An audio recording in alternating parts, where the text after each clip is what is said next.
जी, आज का हमारा टॉपिक क्या है? Rational numbers. रैशनल नंबर्स वो नंबर्स होते हैं जिनको हम पी बाई क्यू की फॉर्म में लिख सकते हैं। पी बाई क्यू की फॉर्म हम इसलिए आमतौर पे लेते हैं कि जिसमें हम फ्रैक्शन की फॉर्म में जब हम नंबर्स को लिखना होता है, क्वोशंट की फॉर्म में, जिस तरह आपके पास ये नंबर है एक 10/2 ले लें, ये पी बाई क्यू की फॉर्म है, इसका आंसर आ जाएगा 5।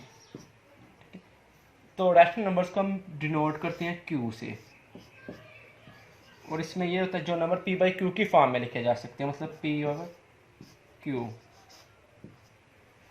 और पी ओवर क्यू में लिखने के बाद ये है कि जो क्यू है वो आपका नॉट इक्वल टू 0 होना चाहिए, इस तरह। और पी और क्यू जो है, ये नंबर्स जो हैं, ये आपके बिलोंग करने चाहिए जी से। जी क्या होता है आपके पास? Set of integers. Set of integers के बारे में आपको पिछली वीडियो में बताया गया था कि वो नंबर्स जिसमें पॉजिटिव इंटीजर्स भी आ जाते हैं, नेगेटिव इंटीजर्स भी आ जाते हैं, और जीरो भी इनमें इंक्लूड होता है। ठीक है। अब अगर रैशनल नंबर्स जो हैं, इनकी मजीद दो कैटेगरी आ जाती हैं इसकी। एक आपके पास आ जाती है इसमें टर्मिनेटिंग, इधर कर लेते हैं इसको,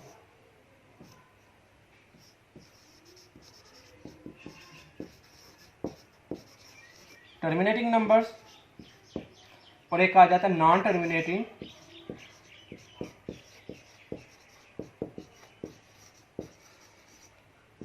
और रिकरिंग। टर्मिनेटिंग नंबर्स वो वाले होते हैं कि जब हम किसी नंबर को डिवाइड करते हैं तो वो कंप्लीट डिवाइड हो जाता है। जिस तरह आप ये ले लें 2/5 कर लें, ठीक, तो इसका आंसर क्या आएगा? 0.4। ये टर्मिनेटिंग है, मतलब जो कंप्लीट डिवाइड हो जाता है वो हमारा क्या आ जाएगा? टर्मिनेटिंग। फ्रैक्शन फॉर्म में भी आ जाए तो वो टर्मिनेटिंग। अब कुछ नंबर ऐसे होते हैं जिनको हम लिखें तो वो कंप्लीट डिवाइड नहीं होते। ठीक है। जिस तरह आपके पास कोई भी नंबर ले लें आप, जिसमें ये हो कि उसको डिवाइड किया जाए तो वो कंप्लीटली डिवाइड नहीं होता। उसकी आप एग्जांपल ये ले लें, 2/9 ले लें, इसका आंसर आपके पास आता है 0.222, मतलब 100 ये चलता ही जाता है। ये नॉन टर्मिनेटिंग है और रिकरिंग है। रिकरिंग का मतलब होता है बार बार रिपीट होना। आप 4/11 ले लें, 4/11 का जो आपके पास आंसर आता है वो आता है 0.363636। ये क्या है? एक नॉन टर्मिनेटिंग और रिकरिंग। रिकरिंग का मतलब होता है बार बार रिपीट होना, चाहे एक नंबर का चाहे उसका ब्लॉक के फॉर्म में। ये हमारा टॉपिक था रैशनल नंबर्स का। अब हम इसी वीडियो में देखते हैं इरैशनल नंबर्स। रैशनल नंबर्स को हम क्यू से डिनोट करते हैं, उसको क्यू बाई क्यू डैश से डिनोट करते हैं। और वो नंबर्स होते हैं रैशनल नंबर्स जिनको हम पी बाई क्यू की फॉर्म में नहीं लिख सकते, मतलब हम जिनको क्वोशंट फॉर्म में नहीं लिख सकते। अब वो जो नंबर होते हैं आपके पास, वो ना तो रिपीट हो रहे होते हैं और ना ही वो रिकरिंग होते हैं, ना वो टर्मिनेटिंग होते हैं। मतलब कि टर्मिनेट वो होते हैं जो ख़त्म हो जाते हैं, रिकरिंग वो नंबर होते हैं जो बार बार रिपीट होते हैं। लेकिन इरैशनल नंबर्स जो हैं, रिकरिंग नंबर वो होते हैं जो बार बार रिपीट होते हैं। ठीक है। तो आप देखते हैं हम इरैशनल नंबर, इसका हम डिनोट करते हैं क्यू डैश से। ठीक है। तो इसकी एग्जांपल ये ले लें, पाई, इसमें जो आपके पास नंबर आते हैं, ठीक है, इसको क्यू डैश से डिनोट करते हैं। पाई हो गया, ई हो गया। आपके पास जो पाई की वैल्यू होती है वो आमतौर पे हम लिखते हैं 22/7, लेकिन 22/7 है वो रैशनल नंबर है, इरैशनल नंबर नहीं, वो बिल्कुल गलत है। आप पाई की एग्जैक्ट वैल्यू लिखें 3.141592, 3.141592। सो इसमें आप देखें ना नंबर रिपीट हो रहे हैं, ना ही ये टर्मिनेट हो रहे हैं। और जो ई की वैल्यू आपके पास आती है वो आती है 2.718281।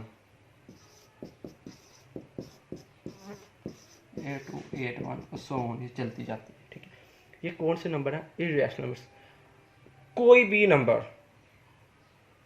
ठीक है, कोई भी नंबर जो आपके पास पी बाई क्यू की फॉर्म मतलब क्वेश्चन फॉर्म में लिखा जा सकता है वो आपका रैशनल नंबर होगा। जो क्वेश्चन फॉर्म में नहीं लिखा जा सकता वो कौन सा होगा? Irrational numbers. आप इनको पाई की ये जो वैल्यू है आप इसको क्वेश्चन फॉर्म में नहीं लिख सकते, ई को भी नहीं लिख सकते कि ये किस तरह बनेगा। और इसके अलावा जितने भी इर्रेशनल नंबर्स की जो सबसे बड़ी एग्जांपल एक और है वो है कि जितने भी प्राइम नंबर्स हैं जब हम उनका स्क्वायर रूट लें, जितने भी प्राइम नंबर्स हैं जब हम उनका स्क्वायर रूट लेते हैं तो वो क्या हो गए? Irrational number. जिस तरह square root 2, square root 3, square root 5, 2, 3, 5 ये आपके पास है प्राइम नंबर। जब हम इनका स्क्वायर रूट लेते हैं तो ये क्या होंगे? Irrational numbers. यहाँ मैं पी लिख देता हूँ ताकि आपको याद रहे कि कौन से नंबर्स होते हैं प्राइम नंबर्स। तो ये सारे क्या हैं? Irrational number. इसके अलावा वो तमाम नंबर्स जिनका कोई परफेक्ट स्क्वायर, जो किसी नंबर का परफेक्ट स्क्वायर नहीं है, मतलब ये कि आप कोई नंबर ले लें 4 है, ठीक है, ये किस नंबर का परफेक्ट स्क्वायर है? 2 का। जो 5 है ये तो आपको पता है प्राइम नंबर है, ये क्या है? इर्रेशनल नंबर्स है, ये रैशनल है। उसकी रीज़न ये है कि ये 2 आ गया, ये टर्मिनेट हो गया। अब आप ले लें स्क्वायर रूट 6,